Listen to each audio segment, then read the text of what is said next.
Hi friends, இன்னைக்கு நம்ம என்ன பார்க்க போறோம்னு பார்த்தீங்கன்னா, இன்னைக்கு என் பையனோட பர்த்டே. ஸோ அதனால நாங்கள் இவ்வளோ சாக்லேட்ஸ் வாங்கியிருந்தோம் அவன் ஃப்ரெண்ட்ஸ்க்கு கொடுக்குறதுக்காக. வாங்க, அதில் தான் என்ன இருக்குது, சர்ப்ரைஸ் இருக்குது அப்படின்றத பார்க்க போகிறோம். நான் 3 விதமாக சாக்லேட் வாங்கியிருந்தேன். ஒன்று எக்லஸ்ஸு, இன்னொன்று வந்து பாதாம் சாக்லேட்டு, இன்னொன்று ப்ரோனட் சொல்லிட்டு. இது பார்த்தீங்கன்னா பாதாம் சாக்லேட்டு. ஃபஸ்ட்டில் இதை உங்களுக்கு ஓப்பன் பண்ணி காமிக்கிறேன்.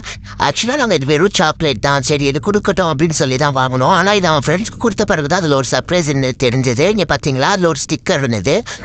அவன் ஃப்ரெண்ட்ஸ் எல்லாருமே ரொம்ப ஹாப்பி ஆகிட்டாங்க. நாங்களே எக்ஸ்பெக்ட் பண்ணல இந்த மாதிரி உள்ள ஒரு ஸ்டிக்கர் இருக்குது அப்படின்னோடனே அவங்க எல்லாரும் ரொம்ப ஹாப்பி ஆகி அவங்க நோட்ஸ் எல்லாம் ஒட்ட ஆரம்பிச்சிட்டாங்க. நான் இதில் மட்டும் தான் இருக்கும்னு நினச்சேன். ஆனால் எக்லஸில் கூட இதே மாதிரி இருந்ததுங்க. இதே மாதிரி ஸ்டிக்கர் இது பார்க்க இன்னொரு பாதாம் இது நான் ஓப்பன் பண்ணியிருக்கேன். அதில் ஒரு ஸ்டிக்கர் இருக்குது பார்த்தீங்களா, இதே மாதிரி எக்லஸ்ல இருந்தது. ஆனால் அந்த ப்ரோடக்ட்ல எல்லாரும் அது ஹேசல் நட் ஃப்ளேவரு ரொம்ப டேஸ்ட்டாக இருந்துச்சு. ஆனால் அது பார்க்க ஸ்டிக்கர்ஸ் மாதிரி இருந்தது. சாக்லேட் நல்லா இருந்தது. எல்லா பசங்களுக்கும் ரொம்ப பிடிச்சிருந்தது. நம்ம 90s கிட்டாக இருக்கனால நம்மளுக்கு ஆசை சாக்லேட்லாம் வரும். அதில் கூட இந்த மாதிரி நிறைய சர்ப்ரைஸ் வச்சுருந்தாங்க. இப்போ இந்த மாதிரி சாக்லேட்ஸ்லாம் நல்லா இருக்குது பார்க்குறதுக்கு. இந்த வீடியோக்கு பிடிச்சிருந்தா ஒரு லைக் பண்ணிக்கோங்க ஃப்ரெண்ட்ஸ். கண்டிப்பாக சப்ஸ்கிரைப் பண்ண மறக்காதீங்க.